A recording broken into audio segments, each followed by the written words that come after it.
અને જેને વાણીની સિદ્ધિ મળે તેને પણ મૌન રહેવું છે. ઘણા માણસોને વાણીની શબ્દ સિદ્ધિ મળી હોય છે, એ બોલે એમ જ થાય.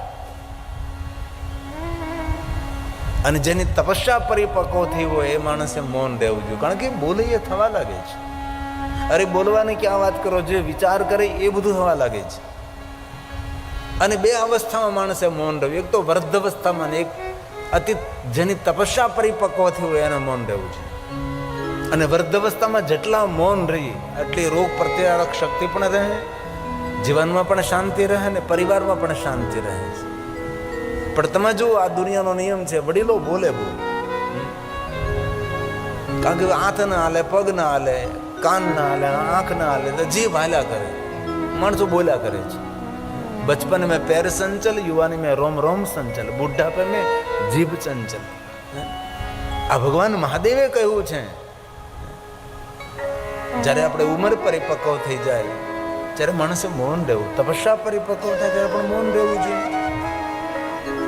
ભગવાન મહાદેવજી નારદજીને કહ્યું કે તમે વિષ્ણુની આગળ તમારા તપનું વર્ણન નહીં કરતા. હવે જેમને કહેવાની ના પાડી હતી, ભગવાન વિષ્ણુ પાસે નારદજી પહોંચી ગયા. ભગવાન વિષ્ણુની સામે જઈને પોતાની સ્વયંની પ્રશંસા કરવા લાગ્યા છે.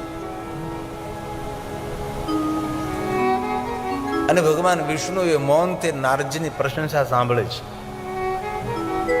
અને નારદજીએ જ્યારે બોલવાનું બંધ કર્યું ત્યારે ભગવાન વિષ્ણુ બોલ્યા છે, હે નારદજી, આપ મહાન છો, ધન્ય સ્તમ મુનિ શાર્દુલ, તીર્થોમ તો તવા. આપ જેવા તપસ્વી સાધુના દર્શન કરવાથી તીર્થજન્ય ફલની પ્રાપ્તિ થાય છે. ભગવાન વિષ્ણુજીએ નારદજીની પ્રશંસા કરી છે. અને કોઈ પોતાની પ્રશંસા કરતો હોય ને તો એમને સૂર પુરાવી દેવાનું. ભગવાન વિષ્ણુ સૂર પુરાવ્યો છે. તેની વાતને તોડવી નહીં, તેની વાતનું ખંડન ન કરવું. અને ભગવાન સ્વયં શ્રી હરિ બોલે છે, વિષ્ણુ ભગવાન બોલે છે, કૃત આગમ્યતે તાત. ભગવાન મહાદેવજી પણ નારદજીને તાત કહ્યા હતા. અહીંયા ભગવાન વિષ્ણુજી પણ નારદજીને તાત કહે છે. આ નારદજીનું કેટલું મોટું સન્માન છે. ને આપણું સન્માન ને સ્વમાન આપણે જાળવી રાખવું એ આપણા હાથની વાત છે. આપણું કોઈ અપમાન ન કરે તેની કાળજી આપણે સ્વયં રાખવાની છે. આપણે કોઈને અપમાન કરવાનો અવસર જ ન આપે. કોઈ પણ પ્રસંગોમાં જઈએ તો એવી જગ્યાએ બેસીએ કે આપણને કોઈ ઊભા ન કરે, અને જ્યાં બેઠા છે ત્યાંથી પણ ઊભા કરીને સારી જગ્યાએ બેસાડે. અને આપણે જે પહેલા પ્રથમ એવી જગ્યાએ બેસી જાય કે કોઈ આપણને બાવડું પકડીને ઊભા કરે, ભાઈ અહીં તાર નથી બેસવાનું. તેથી માણસે સ્વયં ધ્યાન રાખવાનું છે કે મારું સન્માન કેવી રીતે જળવાય રહે. ભગવાન મહાદેવજી પણ નારદજીને તાત કરીને સંબોધિત કરે છે. ભગવાન વિષ્ણુ પણ નારદજીનું કેટલું સન્માન કરે છે.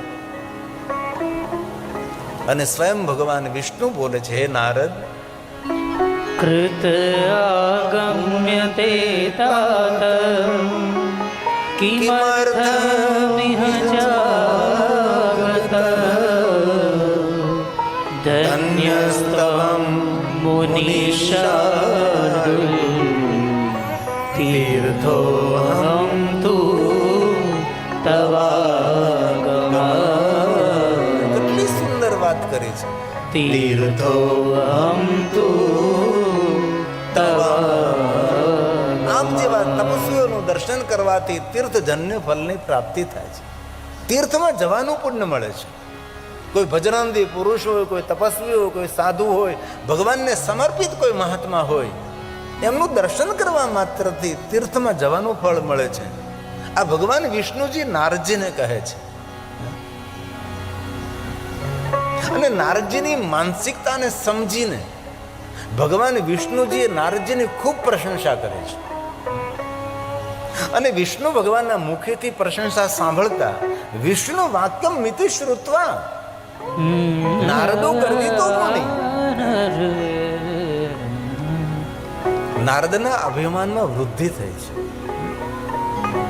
અને સીધી જ વાત છે ને, નમ્ર વ્યક્તિની પ્રશંસા કરો તો વધારે નમ્ર બને.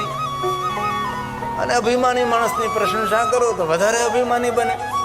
એ તો સીધો વ્યવહાર છે, એક માનસિકતા છે. અને ભગવાન મહર્ષિ વેદવ્યાસજી કહે છે અને સૂત પુરાણે પ્રયાગ તીર્થમાં કહે છે, વિષ્ણુ ભગવાનના મુખેથી પ્રશંસા સાંભળતા નારદના અભિમાનમાં વૃદ્ધિ થઈ છે. વિષ્ણુ વાક્યમિતિ શ્રુત્વા. આ કથા સમજવા જેવી છે. આપણી કોઈ પ્રશંસા કરે તો અભિમાની નહીં બનવાનું. આપણા માટે જે સામેનો માણસ પ્રશંસા કરે છે એવું આપણામાં છે કે નહીં, એ આપણે પોતાએ નિરીક્ષણ કરવાનું છે કે આ માણસ ખુશામત કરે છે કે પ્રશંસા કરે છે. કારણ કે પ્રશંસા તેને કહેવાય જે આપણામાં હોય એ માણસ બોલે, જે આપણામાં હોય નહીં.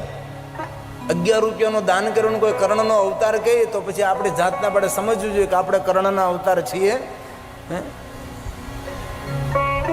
એટલે જીવનની યાત્રામાં આ બધું સતર્ક રહેવાની વાત છે. સામેનો માણસ પ્રશંસા કરે છે, ખુશામત કરે છે, ખુશામત ખોટી હોય, પ્રશંસા સાચી હોય છે. જે આપણામાં હોય એ વર્ણન કરે પ્રશંસા છે. બાકી દુનિયામાં પ્રશંસા કરનારા માણસો ઓછા હોય છે, જ્યાદા તો ખુશામત ખોર હોય છે, વાહો ખંજવાળવાળા માણસો હોય છે, સારું લગાડવાવાળા માણસો હોય છે.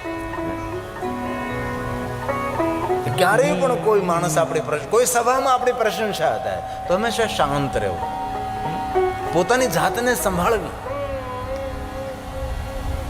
આપણે આપણી જાતને સંભાળી શકતા નથી અને આપણને એમ થાય કે ઓહો આ દુનિયામાં આપણે જેવું કોઈ છે જ નહીં. ભગવાન વિષ્ણુના મુખથી પ્રશંસા સાંભળતા નારદને જો આવું થયું હોય તો આપણે તો સામાન્ય માણસો છીએ. કેટલી સુંદર વૃતાંત, કેટલું સુંદર છે. વિષ્ણુ વાક્યમિતિ શ્રુત્વા નારદો ગર્વિતો મુનિ. નારદના ગર્વમાં વધારો થયો છે. સ્વવૃતમ સર્વમાચશ સમદમ મદ મોહિતમ સમદમ મદ. ભગવાન શિવની માયાથી નારદજી મોહિત થયા છે. ભગવાન વિષ્ણુ નારદજીનું અભિમાન જોઈને ભગવાન શિવને પ્રાર્થના કરવા લાગે છે. મહાદેવને કહે છે, મહાદેવ નારદ જેવો તપસ્વી અભિમાની બને ફરે છે. આપની માયા કેટલી પ્રબળ છે, કેટલી વિચિત્ર આપની માયા છે. અને ભગવાન મહાદેવની માયાનું નામ છે શાંભવી માયા. જેને કોઈ ઓળખી ન શકે, જેને જોઈ ન શકાય, જેને સમજી પણ ન શકાય, આ માયાનું નામ છે શાંભવી માયા. અને જગત આખો શાંભવી માયાથી પ્રભાવિત છે. આપણને ખબર નથી કે આપણે માયાથી પ્રભાવિત થયેલા છે, પણ ખરેખર આપણે માયાથી પ્રભાવિત છીએ. ભગવાન સ્વયં હરિ, સ્વયં ભગવાન વિષ્ણુજી નારદજીનું અભિમાન જોઈ અને સ્વયં શિવને પ્રાર્થના કરવા લાગે, મહાદેવજી આપની માયાથી મારી રક્ષા કરજો. મહાદેવ આપની માયા બડી પ્રબલ અને વિચિત્ર માયા છે, જેને જોઈ ન શકાય, સમજી ન શકાય, આવી આપની માયા છે. અને બીજાની ભૂલ જોઈને પોતાની ભૂલને સુધારી લેવી ને એને બુદ્ધિમત્તા કહેવાય છે. અને જીવનમાં ક્યારેય ભૂલ થઈ હોય ને ભૂલને સ્વીકારી લેવી એ ડાહ્યો માણસ કહેવાય છે. અને કોઈ માણસ એમ કે મેં જીવનમાં કોઈ ભૂલ કરી જ નથી, એના જેવો ગાંડો કોઈ માણસ નથી. અને કામ કરે તેની ભૂલ થાય છે. અને બીજાની ભૂલો શોધવાની આદત એ ગંદામાં ગંદી આદત છે. પણ શ્રેષ્ઠ આદત એ જ છે કે પોતાની ભૂલને શોધીએ અને આપણી ભૂલને કઈ જગ્યાએ આપણે સુધારી શકીએ અને આપણી ભૂલને સમજી શકીએ, એ બુદ્ધિમત્તા છે. ઘણા માણસો એમ કે હું કોઈ ભૂલ કરું જ નહીં. અરે નારદ જેવો તપસ્વી સાધુ પણ જો માયાથી પ્રભાવિત થતો હોય તો આપણે સંસારમાં સામાન્ય એક સામાન્ય મનુષ્ય, સામાન્ય જીવ. અને ક્યારે આવી માનસિક સ્થિતિ નિર્માણ થાય ત્યારે ભગવાન શિવને યાદ કરવા. અને ખાસ એક અંગત વાત કે જ્યારે આપણે કોઈ પ્રશંસા કરે ત્યારે મહાદેવને ખૂબ યાદ કરજો. કારણ કે પ્રશંસા પચાવવાનું કામ શિવનું નામ કરે છે. બાકી પ્રશંસા માણસને ડામાડોળ કરી દે, માણસને વિચલિત કરી દે છે. પ્રશંસા માણસને જીવવા જેવું ન રહેવા દે. કોઈને પ્રોત્સાહિત કરવો એ વસ્તુ અલગ છે, કોઈને પ્રોત્સાહન આપવું, પ્રોત્સાહિત કરવો, ઉત્સાહિત કરવો એ વસ્તુ અલગ છે. ઘણી ઘણી સભાઓની અંદર આટલી પ્રશંસા કરી અને એ સભામાં તેને ખાલી કરીને મોકલે. નહીં, એ સમય પોતાની જાતને સંભાળવાની છે. નિંદામાં પોતાની જાતને સંભાળવી સહેલી છે, પણ પ્રશંસા કોઈ કરતો હોય ત્યારે પોતાની જાતને સંભાળી લેવી એ બહુ કઠિન છે. અહીંયા સ્વયં શ્રી હરિ ભગવાન વિષ્ણુજી મહાદેવની સ્તુતિ કરવા લાગે, શંકર ભગવાનને યાદ કરવા લાગે છે. દેવ દેવ મહાદેવ, સ્વયં વિષ્ણુ ભગવાન બોલે છે, કેટલું સુંદર માર્ગદર્શન કરે છે. ભગવાનના ચરિત્રો આપણા જીવન ચારિત્રને દિવ્ય બનાવે છે, આપણા જીવનને શ્રેષ્ઠ બને, જીવનનું ઘડતર કરે છે. આ કથા સાંભળવાથી પુણ્ય મળે, જરૂર મળે છે, પણ કથા સાંભળવાથી જીવન જીવવાની પૂંજી મળે છે, જીવન જીવવાની રીત મળે છે. આપણું જીવન કઈ ભાતનું હોવું જોઈએ એ કથા આપણને શીખવે છે. આ કથા તો વારંવાર સાંભળી છે, આપણે ઘણી વાર સાંભળી છે, નિરંતર સાંભળી છે. જે કથા શિવમાં આપણા ગ્રંથમાં કહી છે એ જ કથા રામચરિતમાનસમાં કહે, શ્રીમદ ભાગવત કથામાં કહે. ભગવાનની માયા કેટલી પ્રબળ છે. વિષ્ણુ ભગવાન શિવને યાદ કરે ત્યારે એમ કહે છે કે કોઈ માણસ કાંઈ પણ પ્રકારે ભૂલ કરતો હોય ત્યારે આપણે પણ મહાદેવને યાદ કરો. વિષ્ણુ ભગવાન શિવને યાદ કરે છે. દેવ દેવ મહાદેવ, પ્રસિદ્ધ પરમેશ્વર, ધન્યસ્ત્વં શિવ ધન્યતે, માયા સર્વ વિમોહિત, માયા સર્વ વિમોહિત. આપની માયા બડી પ્રબલ છે ભગવાન. આ વિશ્વમાં કોઈને ન છોડે એવી આપની ભગવાન માયા છે, બડી પ્રબલ માયા છે. પ્રયાગ તીર્થમાં કથા સાંભળનાર સર્વ ઋષિ મુનિઓ કહેવા લાગે છે, અરે શુદ્ધ પુરાણજી અદ્ભુત કથા છે. નારદજી સાધુ ભગવાન શિવને માયાથી પ્રભાવિત બન્યો છે અને વિષ્ણુ ભગવાન સ્વયં મહાદેવની સ્તુતિ કરવા લાગ્યા છે. જલ્દી આ કથાનું વર્ણન કરો. ત્યારબાદ શું થયું? શૈનકાદિ મહાત્માઓ પ્રયાગ તીર્થની અંદર કથા સાંભળવા માટે આતુર છે, કથા સાંભળવા માટે પ્રેરિત થવા લાગ્યા છે. સૂત સૂત મહાભાગ, વ્યાસ શિષ્ય ભગવાન મહર્ષિ વેદવ્યાસજીના શિષ્ય છો, અમે તમને નમસ્કાર કરીએ છીએ.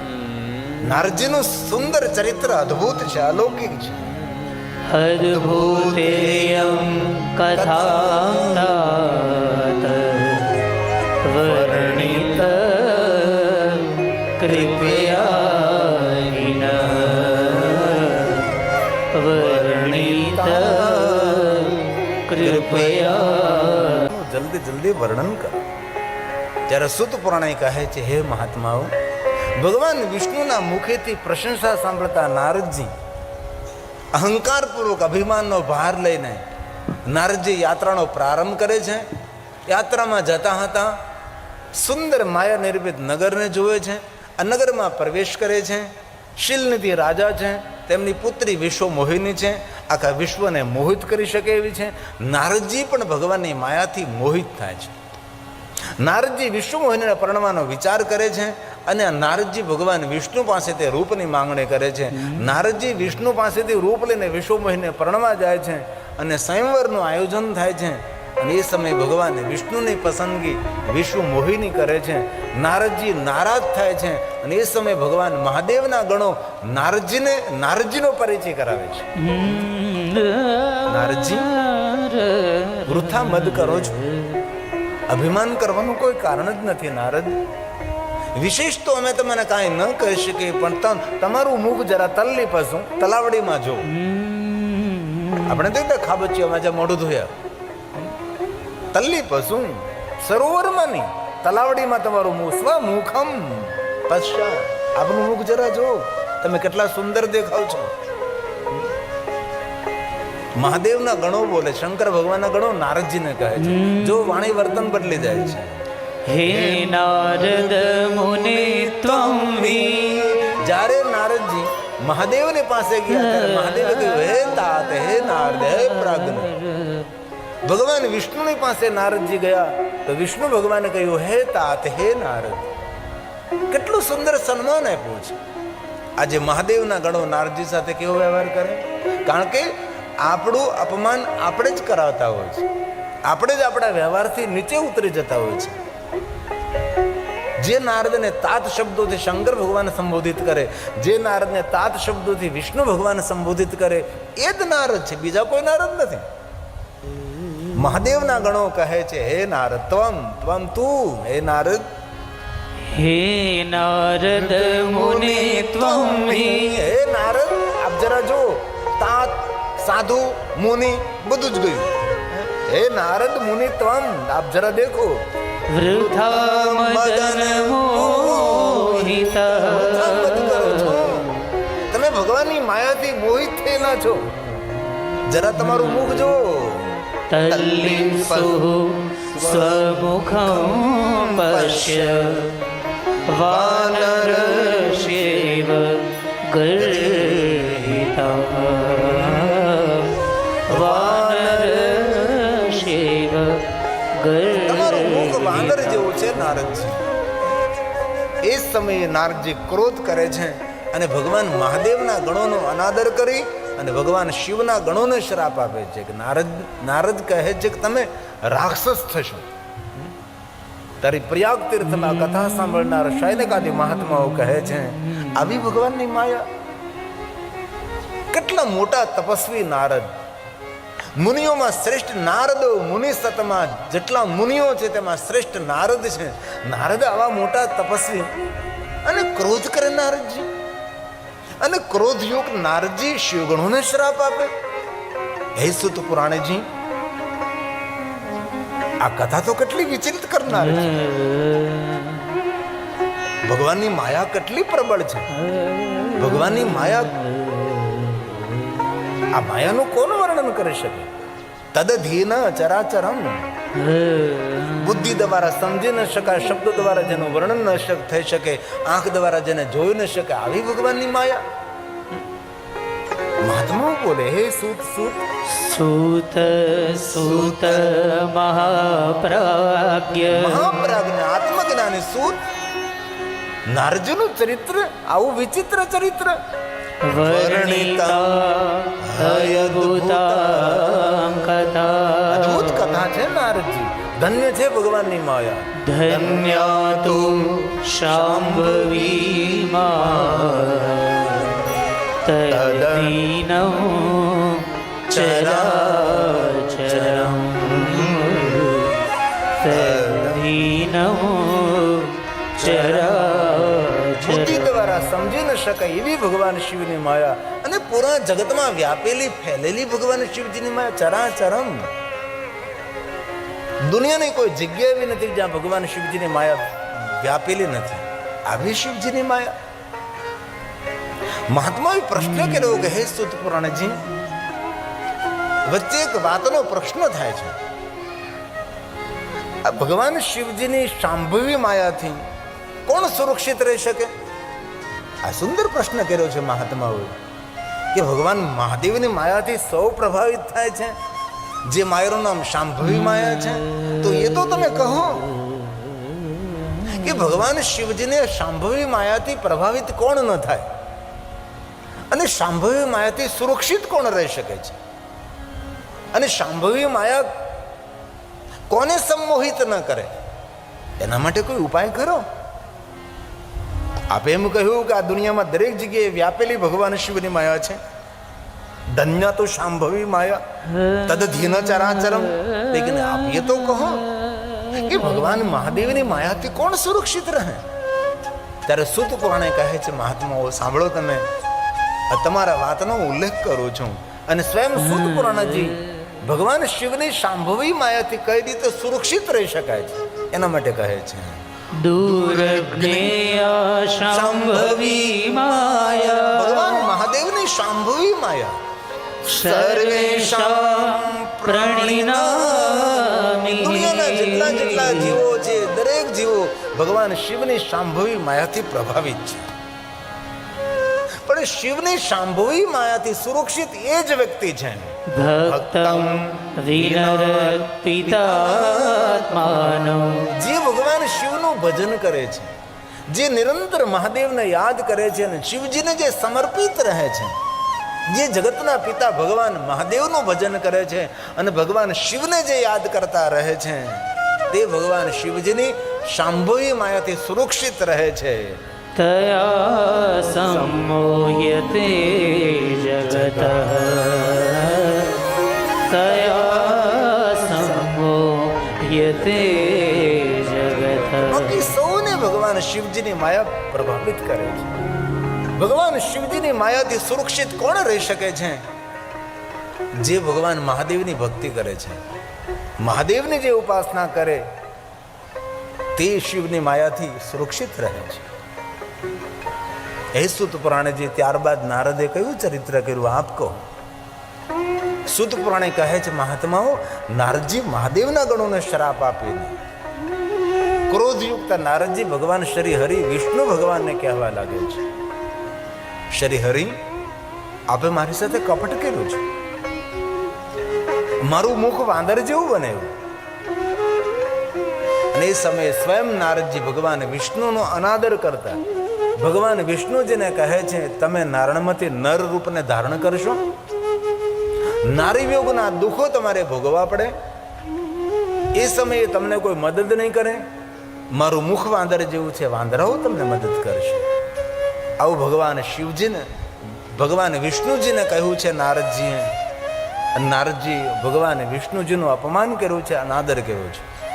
શિવપુરાણ ગ્રંથમાં તો ભગવાન મહર્ષિ વેદવ્યાસજીએ નારદજીએ શું શું ભગવાન વિષ્ણુને કહ્યું છે, કેવા કેવા શબ્દોનો પ્રયોગ કર્યો છે. કારણ કે ક્રોધમાં છે નારદજી, અને જ્યારે ક્રોધ આવે ત્યારે માણસનું મુખ ખોલી જાય. ક્રોધમાં શબ્દોનો વિવેક નથી રહેતો, આપણે સૌ જાણીએ છીએ. જે માણસ ક્રોધ કરે છે એના શબ્દોમાં વિવેક ન હોય. અને નારદજી અતિ ક્રોધ કરીને ભગવાન વિષ્ણુનો અનાદર કર્યો છે. અને ક્રોધ કેટલો સમય? ક્રોધની અવધિ થોડા સમય હોય છે, પણ ક્રોધ આપણું બહુ અહિત કરે છે. આપણી સામે હજારો શત્રુ ઉભા હોય, હજારો દુશ્મનો આપણો અહિત ન કરી શકે, એ થોડી વાર માટે આવેલો ક્રોધ આપણું અહિત પણ કરી શકે છે અને આપણું અપમાન પણ કરાવી શકે છે. હવે આ નારદજી શાંત થયા છે. નારદજીને ભગવાન શિવજીના શબ્દો યાદ આવ્યા છે કે ભગવાન મહાદેવે કહ્યું હતું, ગોપ્યમ ગોપ્યમ સર્વથા.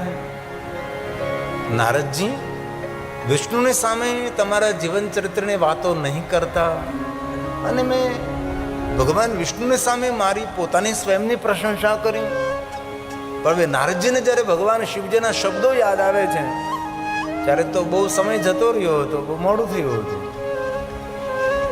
હવે નારદજી ક્રોધ મુક્ત બને છે અને એ સમયે ભગવાન વિષ્ણુની ક્ષમા યાચના કરે છે. અને આપણા જીવનમાં પણ આવું જ છે ને.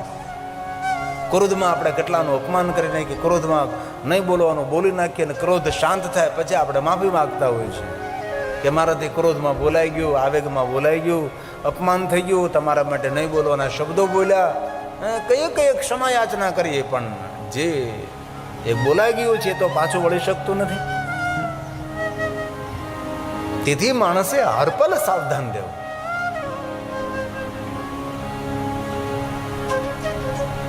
હવે નારદજી હાથ જોડીને ભગવાન વિષ્ણુજીને કહે છે, વિષ્ણુ ભગવાન, હું આપની પાસે ક્ષમા માંગુ છું.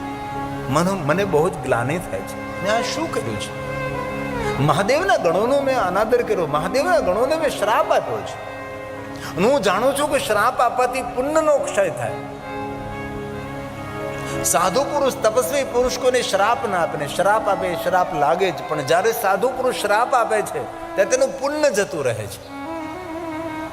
ભગવાન વિષ્ણુજી, મેં શિવગણોને શ્રાપ આપ્યો, મારું પુણ્ય ગયું. મેં તમારો અનાદર કર્યો ભગવાન, મારા હૃદયમાં સંતાપ જાગ્યો છે. એ સમયે ભગવાન મહાદેવના ગણો નારદ પાસે આવે છે. નારદજીને કહે છે, નારદ, આ ભગવાનની અદ્ભુત લીલા છે. આપે અમને બંનેને કહ્યું કે તમે રાક્ષસ થશો, અમારું કલ્યાણ કરો નારદજી. એ સમયે નારદ કહે છે, તમે એવા પ્રતાપી મહાન બળવાન રાક્ષસ થશો કે તમારે આધીન દેવતાઓ પણ રહેશે. દુનિયાના દરેક દુર્ગુણો તમારામાં રહેશે, પણ તમારામાં એક સદગુણ રહેશે. ભગવાન મહાદેવની ભક્તિથી તમે વંચિત નહીં રહો, અને તમારું નામ રાવણ અને કુંભકર્ણ રહેશે. તેથી રાવણ અને કુંભકર્ણ ભગવાન મહાદેવના ભક્ત રહ્યા છે. દુનિયાના દરેક દુર્ગુણો પણ એક સદગુણ ભગવાન મહાદેવ તરફ તમને ભક્તિ રહેશે. અને ભગવાન સ્વયં વિષ્ણુજી સુંદર નારણમાંથી નર રૂપ ધારણ કરી શ્રી રામ રૂપે પ્રગટ થશે અને અદ્ભુત ભગવાન શ્રી રામ લીલા કરશે, અને રામ દ્વારા તમારું કલ્યાણ થશે. નારદજી એવું નથી કહ્યું કે તમારું મૃત્યુ થશે. ભગવાન શ્રી રામ દ્વારા તમારું મંગલ થશે. હવે નારદજી હાથ જોડીને ભગવાન વિષ્ણુજીને કહે છે, ભગવાન, કેટલું મોટું તપ કર્યું મેં. દેવતાઓ ઋષિ મુનિઓ મારો જય જયકાર કરતા હતા, અને ભગવાન શિવની માયાથી હું પ્રભાવિત બન્યો. મહાદેવના ગણોને શ્રાપ આપ્યો, તમારો અનાદર કર્યો મેં ક્રોધ કર્યો ભગવાન. અને ક્રોધ કરવાને કારણે મારા હૃદયમાં સંતાપ જાગી રહ્યો. હવે સંતાપમાંથી વિશ્રામ કેવી રીતે મળવો? અને ક્રોધ બીજું કાંઈ ના આપે. ક્રોધ હંમેશા સંતાપ આપે છે. ક્રોધ સંબંધોને બગાડે છે. તેથી ક્રોધના આવેગ ઉપર સંયમ રાખવો એ બુદ્ધિમાન પુરુષો માટે બહુ જ મહત્વનું છે. અને ક્રોધ અજ્ઞાનથી ઉત્પન્ન થાય છે, અભિમાનથી વધે છે. ઘણા માણસો વાતમાં એટલો ક્રોધ કરી નાખે, કાંઈ જરૂરી ન હોય તો પણ ક્રોધ કરે. ક્રોધ તો હર વ્યક્તિને આવે છે, પણ ક્રોધ ઉપર સંયમ. અને ક્રોધ ક્યારે આવે? કાં આપણો કોઈ અપરાધ કરતો ત્યારે ક્રોધ આવે, કાં એ આપણું ધાર્યું ન કરતો ત્યારે ક્રોધ આવે. આપણે જે પ્રમાણે કરવા ધરતા હોય એ માણસ એ કરી ન શકે ત્યારે એના પર અણગમો થાય. આપણને એના પ્રત્યે આપણે એક એવો ભાવ પ્રગટ થાય કે આની પાસેથી કઈ રીતે કામ લેવું. અને ક્રોધને કટુ વાક્યો સાથે ઘનિષ્ઠ સંબંધ હોય છે. અને ક્રોધ વિવેકનો જળમૂળમાંથી નાશ કરે છે. અત્યંત ક્રોધી વ્યક્તિ આંખ હોય તો પણ તેને અંધ સમજવું. ક્રોધનું તોફાન નમ્રતા, વિનમ્રતા, સરળતા, વિવેકની હત્યા કરનારો હોય છે. અને ક્રોધને જીતવા માટે એક જ સાધન છે, મૌન. અને જ્યારે ક્રોધ આવે ત્યારે મૌન રહેવું હિમાલય પહાડ ઉખડવા જેટલી સામર્થ્ય જોઈએ.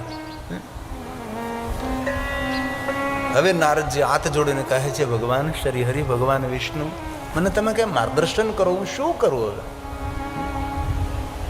મારા હૃદયમાં સંતાપ જાગી રહ્યો છે, મને ઉદ્વેગ થાય છે, અંદરથી મને અણગમો થાય છે, મને અંદરથી ભય લાગે છે. જ્યારે ભગવાન વિષ્ણુએ બહુ સુંદર વાત કરી. ભગવાન વિષ્ણુએ કહ્યું કે નારદજી, જ્યારે પુણ્યનો ક્ષય થાય ને, ત્યારે ભય, ઉદ્વેગ અને તાપ અને સંતાપ ઉભા થાય છે. તમારી પાસે તપ ઘણું હતું, પણ તમે શ્રાપ આપીને તમારા તપને પૂર્ણ કર્યું. કોઈને આશીર્વાદ આપવાથી પુણ્યની વૃદ્ધિ થાય છે, પણ કોઈને શ્રાપ આપવાથી આપણું પુણ્ય ક્ષય થાય છે. ભલે કોઈને માટે આપણે આશીર્વાદ ના આપી શકીએ, પણ ભૂલથી કોઈને શ્રાપ ના આપો. થોડું દુઃખ સહન કરી લેવું, થોડું પાછું હટી જવું, થોડો રસ્તો બદલી નાખવો, પણ કોઈને શ્રાપ ના આપો. ભગવાન વિષ્ણુજી નારદને કહે છે, નારદ, જ્યારે જ્યારે ઋષિમુનિઓ બીજાને શ્રાપ આપ્યા છે, ત્યારે ઋષિમુનિઓ હંમેશા હિમાલય પહાડમાં તપ કરવા માટે જતા રહ્યા છે. અગર દરેક ઋષિમુનિઓ જાણે છે કે જ્યારે કોઈને શ્રાપ આપીએ ત્યારે પુણ્યનો ક્ષય થાય, અને પુણ્ય વગરનું જીવન એ શરીરમાં આત્મા વગરનું જીવન હોય છે. ભગવાન, મને માર્ગદર્શન કરો, હવે હું શું કરું? ત્યારે ભગવાન વિષ્ણુજી નારદજીને કહે છે, નારદ, સંતાપમાંથી મુક્ત થવા માટે એક જ માર્ગ છે, ભગવાન શિવને યાદ કરો. હવે ભગવાન વિષ્ણુજી નારદજીને શિવ ભક્તિનું માર્ગદર્શન કરે છે.